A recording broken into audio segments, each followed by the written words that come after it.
Frères et sœurs, les lectures de ce dimanche nous décrivent la mission de Jésus, mais aussi de chacun de nous, des membres de l'Église.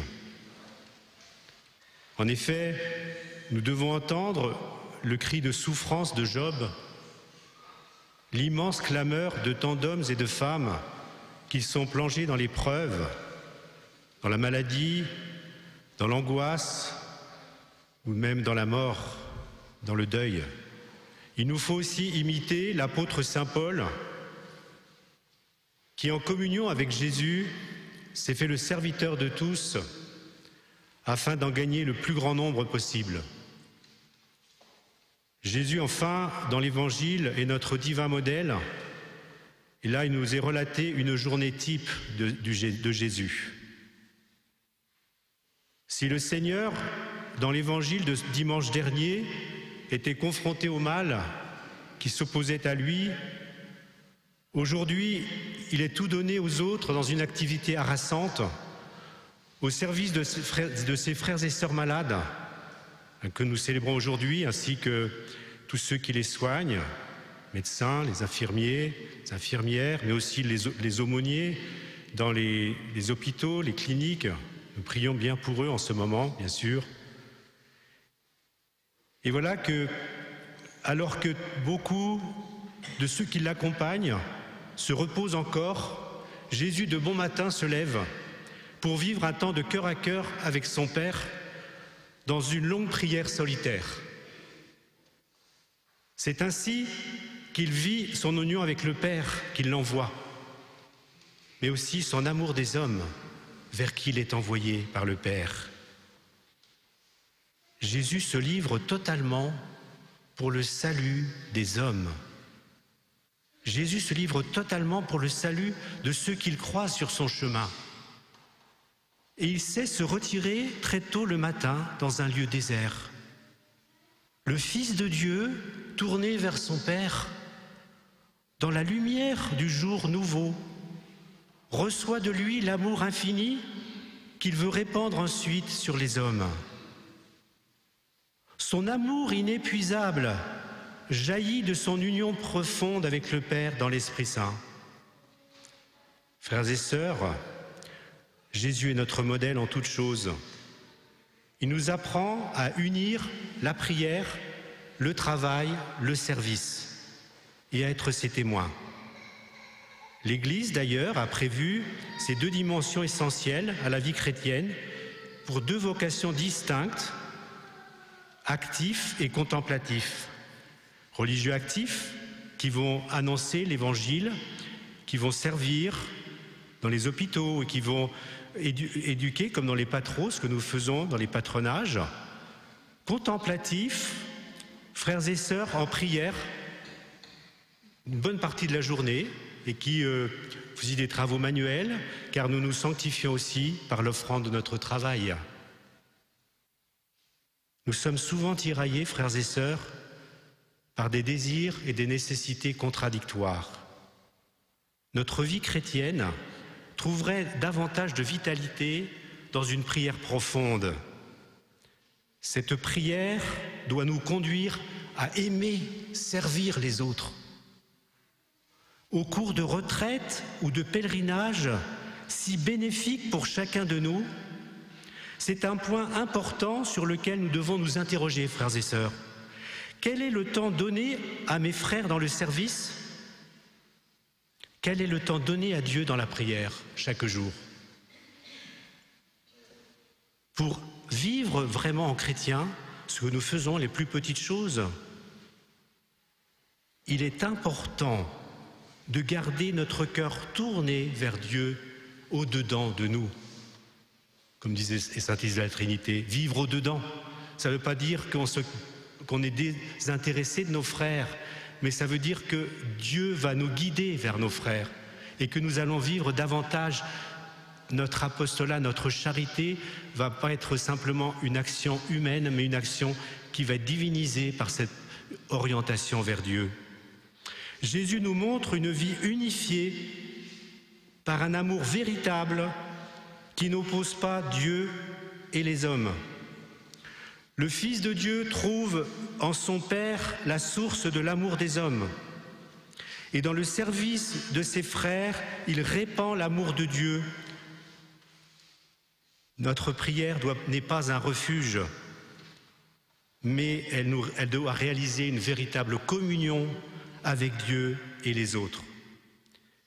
Et notre service, s'il est coupé de la prière, est une simple agitation, un activisme, on dirait, pour les prêtres ou les religieux. Nous devons rechercher, comme Jésus, à vivre en Dieu, dans l'amour de Dieu. Jésus ne s'attarde pas d'ailleurs dans un endroit, puisqu'il nous dit dans l'Évangile « Partons ailleurs dans les villages voisins, afin que là aussi je proclame la bonne nouvelle, car c'est pour cela que je suis sorti du Père. » Il est toujours avec le Père, mais il est venu parmi les hommes, l'incarnation. Il s'est fait homme pour venir à notre secours, pour nous sauver. Parce qu'il communie pleinement à l'amour du Père, Jésus peut se livrer à ceux qui le réclament. Il vit une réelle communion avec le Père et il peut aller rencontrer ses frères et sœurs. Cette unification de sa vie procède de la profondeur de son être divin, de son origine. Car la prière de Jésus sur la terre est le prolongement de la communion qu'il vit au cœur de la Sainte Trinité, de toute éternité. Et son service des hommes est le fruit de cette communion avec le Père dans l'Esprit. Le Seigneur nous demande d'unifier notre être, notre vie, de vivre vraiment dans l'amour de Dieu. Dans la mesure où nous grandissons dans notre communion à l'amour de la Sainte Trinité, si nous voulons suivre Jésus chaque jour, commençant par la prière du matin, peut-être faire une prière au début du repas, remercier le Seigneur, et le soir, remercier Jésus à l'image de Marie, Magnificat, mais aussi pardon Seigneur pour mes manques de charité, pour mes manques d'obéissance à tes commandements. Notre vie est unifiée par la prière, une prière filiale. Et Saint Paul, apôtre des nations, c'est-à-dire envoyé vers les païens pour leur faire connaître Jésus, regardez les immenses voyages qu'il a accomplis en si peu d'années. On revoit d'ailleurs dans la vie des missionnaires ce désir d'aller toujours au-delà. Je lisais actuellement au chapelet la vie du père Kolb. Eh bien, il était au Japon, et il ne s'est pas contenté du Japon, il voulait aller en Inde. Mais en Inde, il n'a pas été accueilli. Il est retourné au Japon, et ensuite, son gardien, le gardien des franciscains, lui a demandé de venir en Pologne. Les missionnaires ne se contentent jamais dans un endroit, ils veulent toujours aller au-delà. Et c'est ce que dit saint Paul si bien dans cette lecture que nous avons entendue. Si j'annonce l'Évangile, je n'ai pas à en tirer d'orgueil. C'est une nécessité qui s'impose à moi. Je ne le fais pas de moi-même. Je m'acquitte de la charge que Dieu m'a confiée. Alors pourquoi recevrais-je une récompense? Libre à l'égard de tous, je me suis fait le serviteur de tous, afin d'en gagner le plus grand nombre possible. Paul se fait tout à tous. Pourquoi? Parce qu'il est tout à Dieu, parce qu'il est uni à Dieu, parce qu'il vit dans l'amour du Christ. Saint Paul a unifié sa vie au service de l'Évangile parce qu'il s'est découvert comme le premier bénéficiaire du salut. Demandons au Seigneur, et ce sera peut-être aussi pendant le carême, cette recherche d'unité de notre vie, de notre être. Non pas tomber dans l'activisme, non pas non plus me raconter dans les conversations, mais écouter les autres. Bien souvent, certains se taisent parce qu'ils n'ont pas la place à la parole. Donc c'est une charité que d'écouter les autres. Pas toujours vouloir raconter ce que j'ai fait, mais écouter ce que les autres ont fait. Il y a aussi des richesses chez les autres.